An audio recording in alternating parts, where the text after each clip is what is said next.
Hey guys, so sometime last year I made this i-roh and buba out of denim fabric, and I just wanted to share the photo shoot with you guys and show you how beautiful i-roh and buba can be.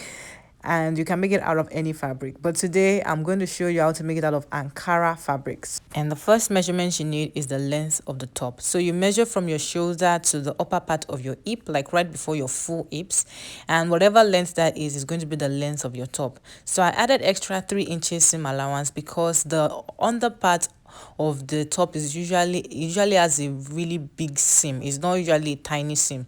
So because of that, I used 23 inches. So that was 20 plus extra 3 inches. The next thing is to measure the biggest part of your upper part of your upper body. It could be your hips, it could be your bust. But for this client, it was the hips. So I used 40 inches as an upper hip measurement, divided it into 4, and then I have 10 inches, and then I added 2 inches seam allowance to make it 12 inches. Now you see the way I folded this fabric. The upper part is still on fold, the lower part is open, and the sides are open, but the upper part is on fold. Now it's on that upper part that is on fold that we're going to cut out our neckline. So there is no shoulder seam, which makes the round buba even very easy to make. Now for the neckline, I'm using 4.5 by 3.5, but you can use 4.5 by 3, you can use 5 by 3. So the wider you make the neckline, the shallower you make the neckline as well. You can go back to see the neckline suggestions that I put before. So I made mine 4.5 by 3.5, and then I just cut out the neck hole just like that. And then the next thing that I need to do is to make a facing for that. But before we get to the face, we're going to talk about the sleeve length. To cut out the sleeve length, there's a bunch of mathematics that I wrote on the screen. But to make it easier for you, you can just cut a sleeve length between 16 to 18 inches, depending on how long the person's arms are. So a 16 to inches sleeve length, it will be great for a i-roh and buba. But if you want to learn more, just read what I wrote on the screen. Now for this, for the sleeves, the first thing that you need to know is how long your armhole should be. Now the armhole I'm using for this particular client is 8.5, and then I added 1 inch seam allowance to make it 9.5, and then I measured the 16 inches. Okay, so after that, I'm going to add 3 inches seam allowance also, because the seam is usually big for a round, but everywhere for the sleeves and for the under part, the seam is usually wide. So that's why I added 3 inches seam allowance instead of the normal 1 inch seam allowance for to fold it in. So I'm just going to cut that out, and I'm going to share it into 2, because I folded it into 4 so that I can cut the sleeves for the 2 sides. So now I'm just folding into 2, so I have the sleeves for the 2 sides, and I'm showing you how big the seam will be. Do you see how big the seam will be? That's why we added 3 inches seam allowance. So I'm trying to arrange it so you see what it looks like. So this is it, the sleeve attaching to the big side, and then we have that to see what it's going to look like. So the next thing we're going to move on to is our the neckline. Remember I said there will be a facing for the neckline, so we want to cut out the facing. Normally you can use bias to just sew it up and it's going to be fine, but the facing makes it much more neater, and I just like the way the facing settles on the neckline. So I'm going to just fold my fabric into 2. I measured about 8 inches, so I make sure that the entire neckline will be on the fabric. You see the way I want to do it right now. So I'm just going to place my fabric, the top, my half top on a fabric, and then I'm going to create a facing to it. Make sure that the upper part is on fold, just like your top is on fold at the upper part. So I'm just going to draw out the neckline like you see me do, and then I'm going to create 1 to 1.5 inches wide bias strip. So it's like a bias strip, but it's a facing bias. So 1 to 1.5 inch, 1.5 inches is better. So 1.5 inches of that will be great for the neckline. So I open it up and I'll place it on my neckline and sew it together. So that is going to be like my bias strip, but it is custom made for that neckline. So that is how you're going to sew it together.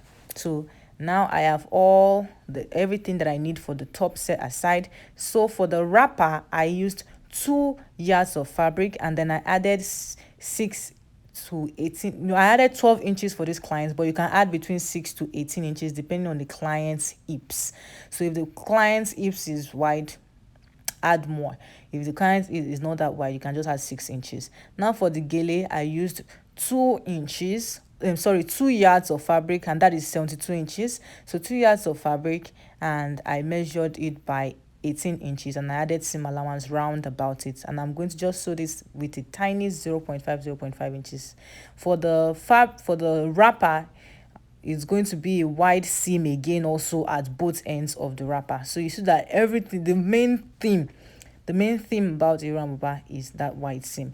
Now for the neckline, I already sewed this off of the camera. I'm sorry I did that. I had to, like, I had to sew it off camera. I forgot that, I wanted to show you, but just sew it round. I just placed the neckline inside and I sew it round, and I also sewed the down part with the wide seam for the lower part. Now the next thing that I have to do now is to sew my sleeve. So I already show you what it looks like, show you what everything looks like. I'm just showing you what the sewing of it looks like because of my special subscribers who say they like to see me sew. For some reason they like to see me sew. So this is it folded into two like that, 0.5 inches and then 1.5 inches, and then I sew that all the way down as the seam of my sleeve. The seam of my sleeve is going to end up being about 1.5 inches to 2 inches wide.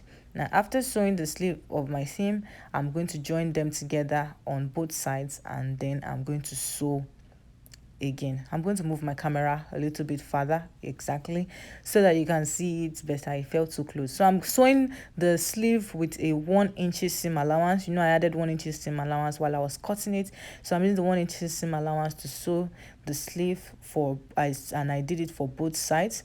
After sewing the sleeve, I'm going to go to the top of my blouse and measure the 8.5 inches seam allowance. Now this person is small, the client is small, so I'm using 8.5 inches. If the person is bigger, you can use 10 inches, you can use 9 inches, depending on the size of the person. And then I go to the end of the top also, and then I measure 3 inches, because there's usually a slit on your buba, just a tiny slit on the buba to accommodate hips for your dress. So after measuring the 3 inches, then I join the sides of the buba with my 1 inch seam allowance all the way to the point of where the armhole marking is, because I marked it with a chalk where the armhole is. Then after doing that, you see that I notched the middle of my sleeve, and I notched the middle of my top, just to make sure that those two places they collide while I am sewing it together. So this is my top, and I'm going to put in my sleeve into that top. So that's the sleeve right there, and I'm putting it into my top. I have aligned both of them together, made sure that the notches that I notched, they are aligned together, and I make sure that the seam of the buba and the seam of the sleeve are exactly on the same place. So when you sew, you make sure that you sew all the way to the tip of the joining of your buba. I don't know how to explain it, but when I sew it together, I'm going to show you what it looks like again. The reason why we are doing it, we are sewing it just to that tip, is because you don't want there to be a rumple at your armhole. So most times when you sew buba, there's usually that rumple on the armhole because of because the sleeve did not lay very well with the buba. But I'm going to show you when I finish sewing the trick that I do to make sure that both of them lay very well to each other. So you see that I sewed the sleeve inside the buba all the way around, and I'm going to show you how I finished my stitch. So you see the distance between the two stitches. There's just a tiny space between the two stitches, between the stitch of where I stopped sewing the armhole and where the joining of the sides are. You see that is a very smooth curve. It's very smooth and very, very nice. There's no rumple in the armhole, and that's how I want it. And I repeated that for both sides, and you see the other side is also very smooth. There is no rumple at all.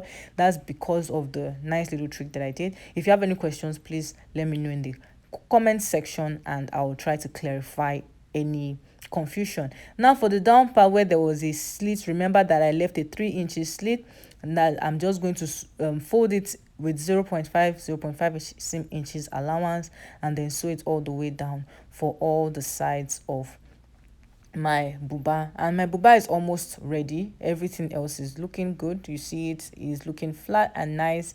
And the next thing is to make sure that I sew in the facing. So for this facing, I'm going to use needle and thread, because I don't want to sew like for a nice buba. There's not supposed to be like a machine sewing around the neckline, because this is an old school, clothes. I just ironed it a little bit to make sure that it's looking fine, and then I'm just going to tape it in and sew it with needle and thread, just like that. You see the way it's going solo. That's how your buba is supposed to be, very fine. No top stitching. There's not supposed to be top stitching on the round buba, but now that we have modernized it, we are putting top stitching. Nobody send us top stitching. Just sew it with a nice hemming round about it, so that there's no like top stitch thread showing on the neckline.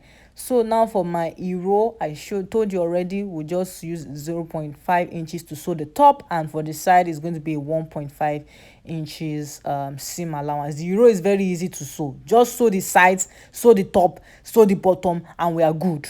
So the sides is 1.5 inches seam allowance on both sides of the row. The up and the down is just 0.5 inches seam allowance. The gele is also 0.5 inches seam allowance all around it. Remember, you added 1 inch seam allowance around. Oh Jesus, you added 1 inch seam allowance. So that is the 1 inch seam allowance that you took in by folding it twice, 0.5, and you see that the thread is at the very edge of the gele. Now I want to talk about the Yele Stitches online fashion class. If you're interested in it, please let me know in the comment section, and I will get back to you on how you can register. Thank you very much for watching. Please like, share, and subscribe. Till next time, bye.